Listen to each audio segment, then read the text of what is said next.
우리가 지금 살고 있는 이 시대에 지금 현재 가장 큰 이슈가 되는 두 국가는 이제 이스라엘과 이란이라고 말할 수 있고, 거기에 미국이 이제 또 적극적으로 참여하고 있는데요. 중동에 지금 전쟁이 일어났고, 그렇죠. 또 이란이 이제 중동 지역에 또 미사일을 또 쏘면서 이게 아주 중동 전체에 큰 지금 이슈가 되고 있습니다. 이런 일들이 벌어질 때마다 우리 안에는 우리는 이제 항상 약자들을 늘 이렇게 좋은 마음을 가지고 있잖아요. 그래서 늘 강자인 미국이라든지 이스라엘 보면서 특히 이스라엘에 대한 안 좋은 마음들을 많이 갖는 것이 일반적인 사람들의 생각인 것 같습니다. 반면 교회는 좀 이스라엘을 좀 두둔하는 것이 아닌가 이런 생각을 또 갖기도 하고, 또 정치적 성향이라든지 또 성경을 어떻게 해석하느냐에 따라 친미적이고 친이스라엘적인 사람들도 있고, 또 반대로 반미적이고 반이스라엘적인 사람들도 있습니다. 또 이란을 또 어떻게 볼 것인가, 또 아주 그 이슬람의 대표적인 국가인데 그들에 대해서 또 국률한 마음을 갖는 사람도 있고 또 적대적인 마음을 갖는 사람도 있고, 이렇게 좀 굉장히 어려운 내용이다 이렇게 말할 수가 있어요.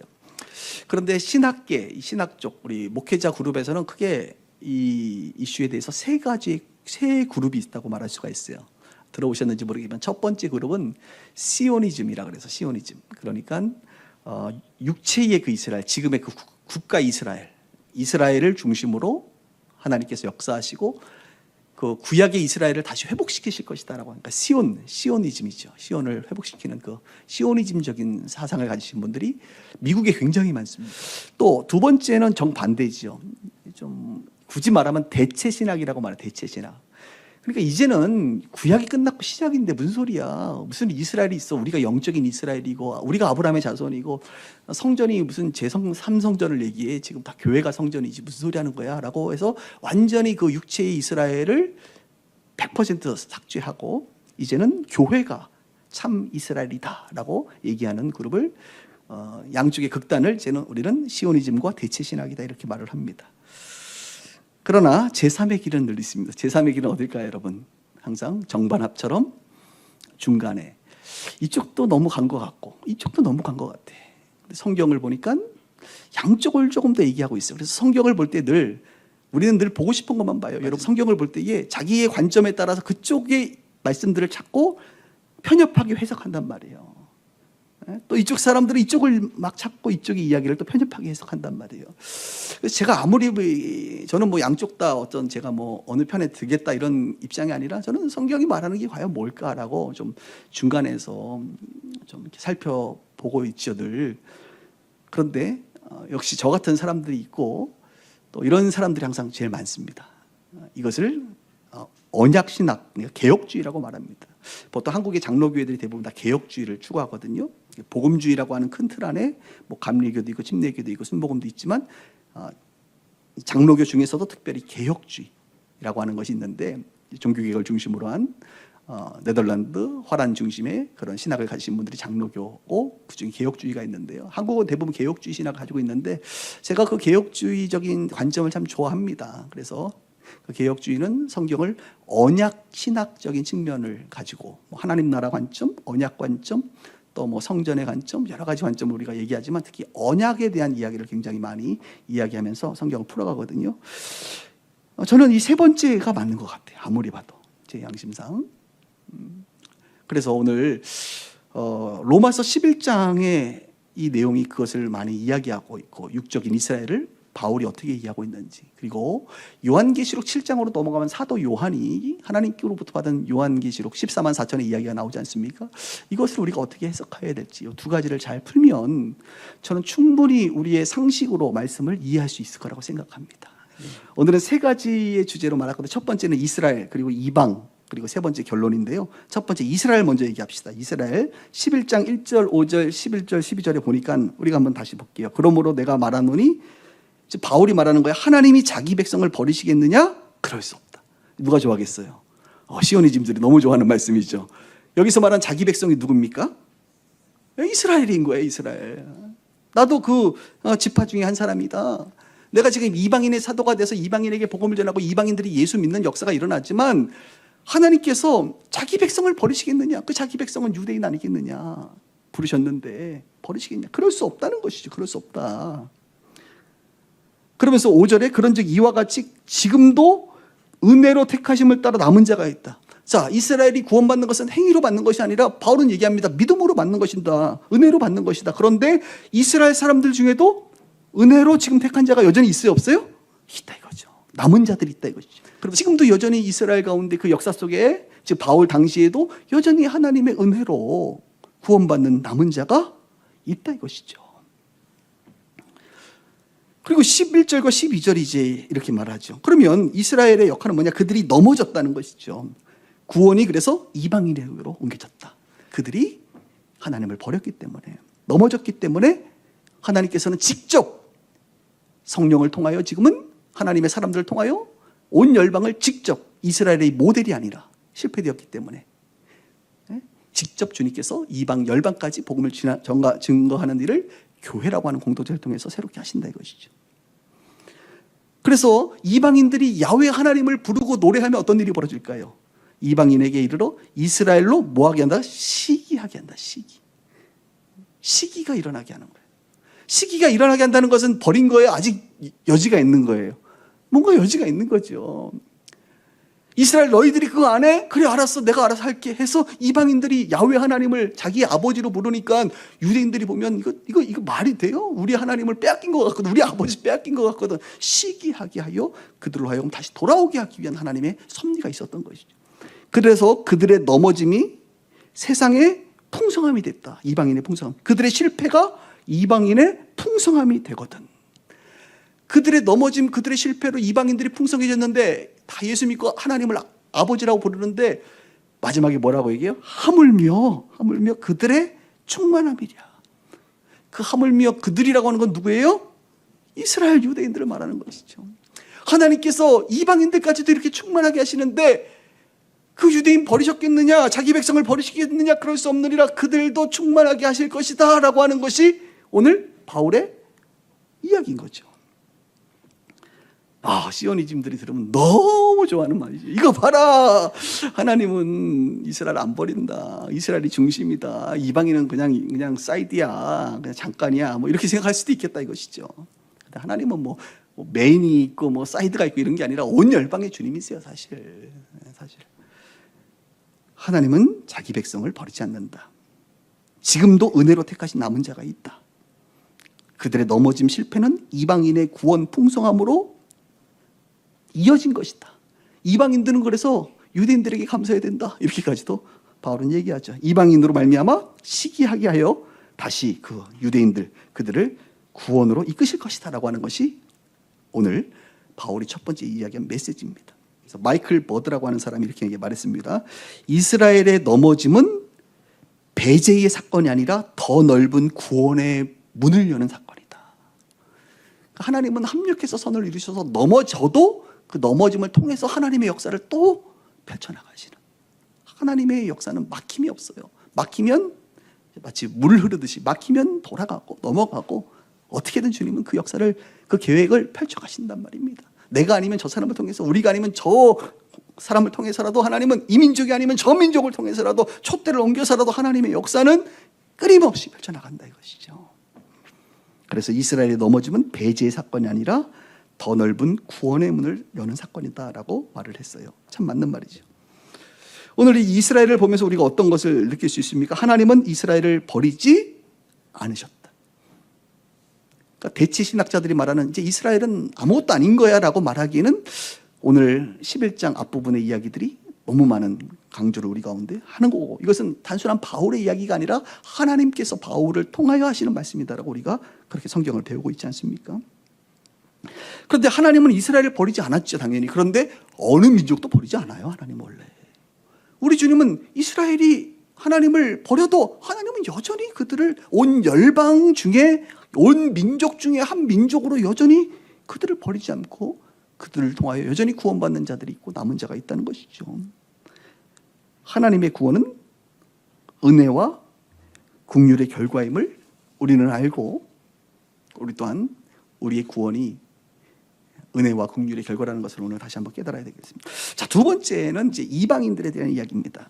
11장 17절 18절 같이 제가 한번 읽겠습니다. 가지 얼마가 꺾였는데 돌감람나무인 내라는 것이 이방인들을 말해요. 너희들은 보다 돌감람나무다. 감람나무는 올리브 나무입니다.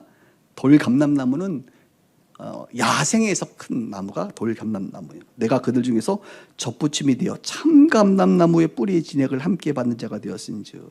참감람나무는 집에서 잘 키운, 마치 온실에서 잘 키운 사람들이 직접 재배한 것이 이제 참감람나무인데, 야상에서 큰 돌감람나무 가지가 지금 참감람나무에게 접붙여서, 이방인들이 한마디로 참감람나무 유대인들이에요. 이스라엘에 너희들이 접붙여져서 뿌리의 진흙을 함께 받은 자가 되었는데 그 가지들을 향하여 뭐래요? 자랑하지 말라. 자랑할지라도 내가 뿌리를 보존하는 것이 아니요 뿌리가 너를 보존하는 것이다.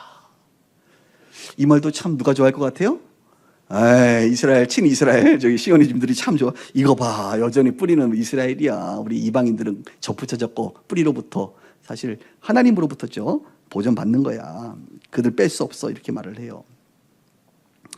하나 더 볼까요? 11장 20절에서 22절에도 있는데, 옳도다 그들은 믿지 아니함으로, 그들은 여기서 말하는 그들은 이제 이스라엘을 말합니다. 그들은 믿지 아니함으로 꺾였죠. 꺾인 곳에 우리가 접붙여진 건데요. 너는 믿음으로 서 있느니라. 다 믿음이에요, 믿음. 높은 마음을 품지 말고 도리어 두려워하라. 하나님이 원가지, 이스라엘이죠, 원가지들도 아끼지 아니하고 꺾어버렸으니 너도 아끼지 아니하리라.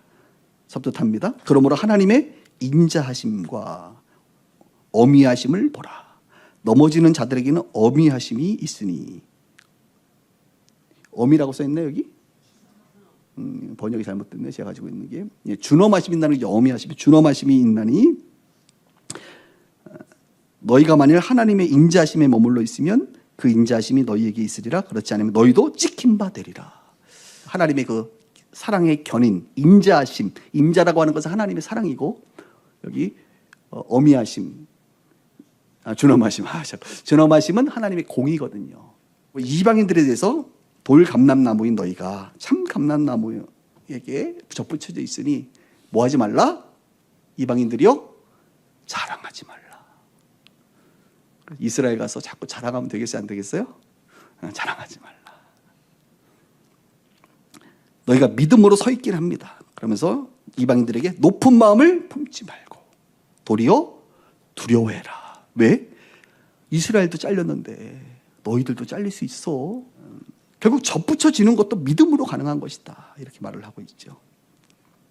그래서 이방인들이 접붙여졌구나. 그래서 요한복음 15장에 나는 포도나무에 너희는 가지니 접붙여짐의 이야기가 있는 것처럼 예수님께 접붙여졌는데 이미 유대인들에게 꺾여있던 그곳에 접붙여졌다라고 바울은 또 이야기합니다. 그래서 제임스 던이라고 하는 유명한 신학자는 이렇게 말해요. 접붙임의 이미지는 교회가 이스라엘을 대체한 것이 아니라 이스라엘의 이야기 안으로 교회가 포함된 것이다 라고 얘기해요. 그러니까 지금 시오니즘과 대체 신학자들의 어떤 충돌 속에서 늘 연결이 있다는 거죠. 연결이. 저는 이 부분이 참 맞는 것 같아요. 양쪽을 다 부인하는 것도 아니고 연결점이 있다. 마지막에 제가 이 연결점에 대한 결론을 내릴 건데요. 그래서 우리 이방인들인데, 저와 여러분들 이방인들은 두렵고 떨림으로 구원을 이루어야 된다라고 하는 부분을 우리가 좀 오늘 받을 필요가 있습니다. 이 말씀은 어디 있냐면 빌립보서 2장 12절에 보면 바울이 친히 뭐라 그래요? 내가 구원에 대해서 두렵고 떨림으로 구원을 이룬다라고 말해요. 바울도 구원에 대해서 두렵고 떨림으로 내가 구원을 이룬다, 앞으로 미래형을 써가면서 여지를 남겨두고 있단 말이에요. 내가 구원을 받았잖아요. 구원을 받았고 구원을 누리지만, 하나님 나라를 누리지만 여전히 구원을 완성하기 위해서는 이미와 아직 속에 살아가는 우리는 내가 죽을 때까지 어떤 일이 벌어질지 모르잖아요. 성경은 이것을 약속합니다. 인자하심 안에 머물러 있어라. 그러면 그 인자하심, 하나님의 사랑이 너희 안에 있는 것이다.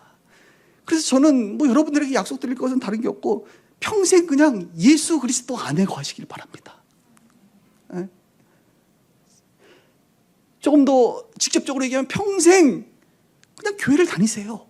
우리가 진리 안에, 그리스도 예수 안에, 인자하심 안에 머물러 있는 것이 우리 이방인들, 구원받은 우리가 이 구원을, 이 은혜를 계속 누리는 것이고, 이것을 유지하는 것이다. 이렇게 말할 수가 있겠습니다. 자, 그러면 이제 마지막 세 번째인데요. 이것이 이제 오늘 키포인트인데, 자, 11장 25절로 26절 한번 볼게요. 이제 계속 성경 11장 굉장히 길어요. 제가 읽겠습니다. 형제들아, 너희가 스스로 지혜 있다고 하면서, 자, 우리가 얼마나 지혜 있다고 말합니까? 그죠? 그런데 이 신비를 너희가 모르기를 내가 원하지 아니한. 그러니까 지금 바울은 이 이야기를 하면서 요 이야기가 보다 신비야, 신비. 너무너무 중요한 신비로운 이야기야. 신비이기 때문에 참 이야기가 어려운 이야기라고 말하는 거예요. 스스로 지혜 있다고 말하면서 이 신비를 너희가 모르기를 원치 않는다. 그러니까 알기를 원한다 이럽니다. 이 신비는 뭐예요? 자, 들어갑니다. 이 신비의 결과, 신비는 이방인의 충만한 수가 들어오기까지 이스라엘의 더러는 완고하게 될 것이라. 그리하여 온 이스라엘이 구원을 받으리라. 기록된 바 구원자가 시온에서 오사 야곱에게 경건하지 않는 것을 돌이키시겠다. 이게 신비라는 거예요. 지금 이해됐어요? 이 신비가? 예, 들어도 신비는 도대체 어디 있다는 거야 도대체. 자, 이 신비는 나왔잖아요. 이 신비는 이방인의 충만한 수가 들어오기까지 이스라엘은 지금처럼 우둔하다 이거죠. 완고하다 이거죠. 그런데 결국은 그리하여 온 이스라엘이, 결국에는 어떻게 해요? 온 이스라엘이 구원을 받는다는 안 받는다는 거예요? 받으리라. 그러면서 성경 말씀을, 시편의 말씀을 인용하면서 구원자가 시온에서 오사 야곱에게 경건지 하는 것을 돌이키게 하겠다. 이스라엘을 돌이키게 할 것이다. 언제요? 이방인의 수가 충만히 들어오기까지의 시간은 있다 이거죠. 아직.